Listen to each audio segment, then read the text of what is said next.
दोस्तों, आज की कहानी है। कानपुर की चौड़ी सड़क पर आलोक की टैक्सी भाग रही थी। शायद आधे घंटे में वह अपने घर पहुंच जाएगा। आधा जागा शहर रात के 12 बजे भी उसे लगता था जैसे यह जगार उसके स्वागत हेतु हुई थी। आलोक 8 साल पहले इस शहर को छोड़कर कनाडा जा बसा था। 1 साल पहले वह मां की मृत्यु के बाद जब यहाँ आया था तब भी यह शहर उसे ऐसा ही लगा था। आज भी सब कुछ इसी तरह है। सोचते सोचते उसकी टैक्सी घर के दरवाजे पर रुक गई। पापा इमरजेंसी लाइट लेकर उसका इंतजार कर रहे थे। पापा को आधी रात में यूं खड़े देख आलोक की आंखें उमड़ आई। सामान लेकर अंदर आ गया। पैर छूते तो पापा ने झुककर उठाया और छाती से लगा लिया। अंधेरे में ही उसे आभास हुआ कि कोई स्त्री पापा के समीप खड़ी है। उसके हाथ में भी इमरजेंसी लाइट थी। शायद कोई रिश्तेदार होगी। यह वह सोच ही रहा था कि लाइट आ गई। पूरे उजाले में स्त्री को वह साफ देख पा रहा था। अभिवादन के लिए आलोक के हाथ उठ गए। अचानक पत्रों का वह सिलसिला याद आ गया।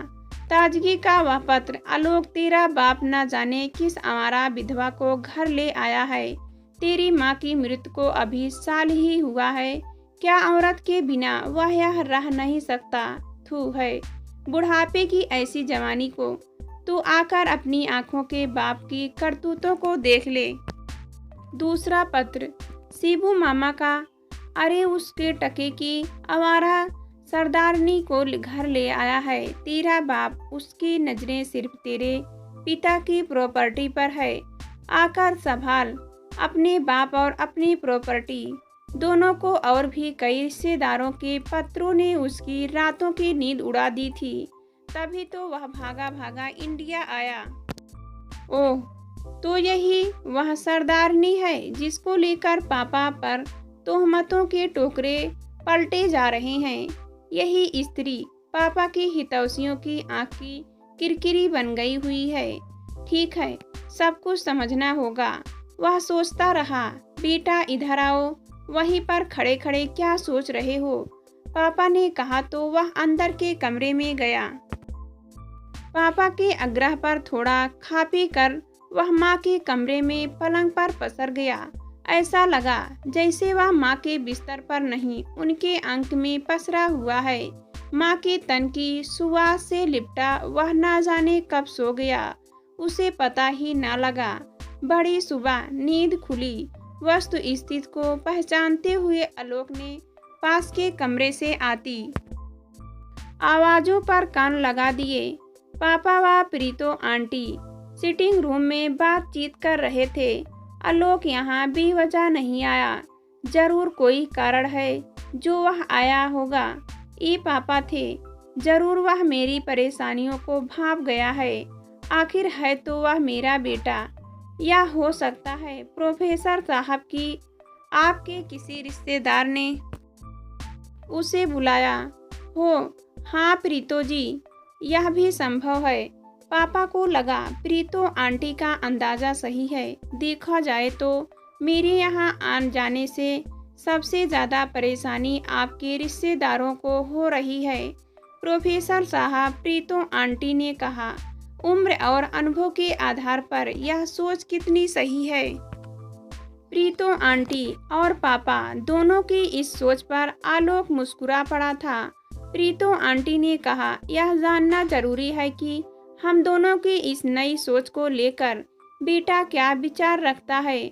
पापा ने कहा, देखो बेटा, मेरा बहुत समझदार है। फिर भी बिना बेटे की सम्मत के मैं आपके साथ संबंध ना बना पाऊंगा। मेरे जीवन में वही मेरा एकमात्र मित्र, हितैषी व सलाहकार है। वैसे तो अपने किसी भी निर्णय में मैं किसी की टोका टाकी पसंद नहीं करता, किंतु इस निर्णय पर बेटे की मुहर जरूरी है। पापा के इस निर्णय ने आलोक को गर्व से भर दिया था। उसके पिता के लिए पुत्र की क्या कीमत है, यह जानकर वह अति प्रसन्न था। वैसे आलोक पूर्वानुमान के अनुसार इस संबंध में काफी होमवर्क करके चला था। वह बिस्तर पर लेटा लीटा सोच रहा था। कनाडा में मिस्टर सेन, जो उसके मकान मालिक थे, ने 8 महीने पहले पत्नी को खोया था। घर में निपट अकेले मिस्टर सेन सारा दिन चुपचाप बरामदे में कुर्सी डालकर बैठे सामने के पार्क में खेलने वाले बच्चे को देखकर दिन बिताते थे। उनके दोनों बेटे शहर में थे, किंतु उनसे मिलने कोई न आता। मिस्टर सेन को यूं बैठे देख आलोक को इंडिया में रह रहे अपने पिता का ख्याल आता। पापा भी शायद ऐसे ही बेहद उदास व अकेले दिन काटते होंगे। उनसे कौन मिलने आता होगा। इस सरदर्द को वह अंदर ही अंदर पीता था। सोचता, पापा के दर्द को, अकेलापन को दूर करने का रास्ता कैसे खोजूं। प्रीतो आंटी और पापा अभी भी बातें कर रहे थे। आप सच कहते हैं प्रोफेसर साहब, आलोक 10 वर्ष से कनाडा में रह रहा है। वहाँ भी बूढ़ों को लेकर समस्याएं जरूर होगी, सुना है। वह तो ओल्ड एज होम है। जवान बच्चे अपने बूढ़े माँ बाप को वहाँ भेज देते हैं। वे अपनी फैमिली में कोई खलल नहीं चाहते। बड़ी दयनीय स्थिति होती है वहाँ बूढ़ों की। पापा ने लंबी सांस खींची थी। यह सुनकर आलोक को लगा कि पापा ठीक कहते हैं, यही सच है। किंतु प्रीतो आंटी पापा के संपर्क में कैसे आई और क्यों, यह जानना जरूरी है। काफी तो जान लिया, लेकिन अब प्रीतो आंटी के बारे में जानना है। वैसे जितना वह जानता है वह दृष्टि से प्रीतो आंटी एक बेहद सुलझी समझदार स्त्री है। उनके पति पापा के साथ कॉलेज में प्रोफेसर थे। शादी के 10 वर्ष तक बच्चे नहीं हुए। अपने भतीजों को ही अपने बच्चों की तरह पाला। इस मोहल्ले के सारे बच्चे उनसे ट्यूशन पढ़ते थे। आलोक ने भी उनके मैथ्स पढ़ी थी। मोहल्ले के सारे लोग उनकी इज्जत करते थे। सुना था 2 वर्ष पूर्व उनके पति की अचानक मृत्यु हो गई थी। इसके बाद क्या हुआ नहीं पता। वैसे उनका संयुक्त परिवार था। वह जानता था कि पापा के प्रीतो आंटी को लेकर ऐसा कुछ भी ना किया होगा जिससे समाज के सामने लज्जित होना पड़े। वह अपने पापा को बचपन से जानता है। हाँ, समाज विरोधी व स्त्री विरोधी व्यक्तियों से वे हमेशा दूर रहते हैं। फ्रेश होकर आलोक अपने पिता के पास आ बैठा। वैसे भी उसे भूख लगी थी। बिना झिझक आंटी से बोला, आंटी मुझे आलू के पराठे और लस्सी चाहिए। आंटी के किचन की तरफ जाते ही उसने पापा से पूछा, ए आंटी से आपकी मुलाकात कैसे हुई? हुआ यह था कि 22 दिसंबर को रात 10 बजे मैं कॉलेज के किसी जलसे से लौट रहा था। रोड पर अंधेरा था। मुझे लगा कि कुछ लोग किसी महिला को पीटकर सड़क पर छोड़ गए हैं। गाड़ी की हेडलाइट में दिखाई महिला ये तो बेहोश थी या फिर खत्म हो गई थी। मैंने देर ना की, उसे गाड़ी में डालकर हॉस्पिटल ले गया। मैं प्रीतो जी को पहचानता था, इसलिए मैंने उनके घर पर फोन किया तो जवाब आया प्रीतो तो मर गई। फिर भला कौन बताता कि उनके साथ क्या गुजरी है। प्रीतो तो बताने को तैयार ही न थी। मैं संकट में पड़ गया। हॉस्पिटल से डिस्चार्ज होने के समय उन्होंने हाथ जोड़कर रोते हुए कहा, मैं तो दुनिया के लिए मर चुकी हूँ। आप मुझे किसी विधवा आश्रम या वृद्धा आश्रम में छोड़ दे। यह बात सुनते सुनते पापा की आंखें भर आई।